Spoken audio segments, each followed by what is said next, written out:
Cyfrifo'r Cymedr. Mae'r Cymedr yn gyfartalau sy'n defnyddio pob eitem data. I'w gyfrifo, rhaid y gyntaf darganfod cyfanswm yr holl rifau yn fan hyn 4 adio 2 adio 10 adio 8 i gael 24.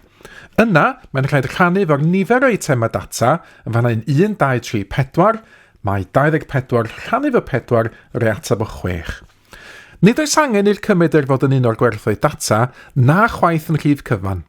Cymedr y data yma yw'r cyfanswm 1, 3, 7, 12, 18 rhannu hefo 1, 2, 3, 4, 5 i adael 3.6. Dych chi gael hwnna ar gyfrifiannell.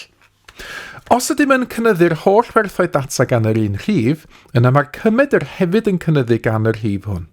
Enghraifft, os ydym yn adio 2 bob un o'r rhifau hyn, rydym yn cael 3, 4, 6, 7 a 8. Y Cymedr felly yw 3.6 adio'r 2 i gael 5.6. Os ydym yn gwybod Cymedr set o rifau, gallwn gyfrifo cyfanswm y rhifau trwy luosi efo'r nifer o eitemau data. Felly, os yw Cymedr 3 rhif yn 8, beth yw cyfanswm y 3 rhif?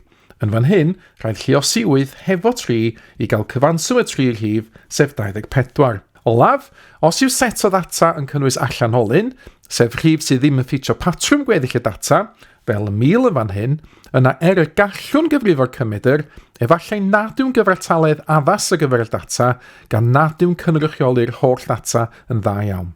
Yn fan hyn, efallai byddai'r modd neu'r canolrif yn fwy addas fel cyfartaledd.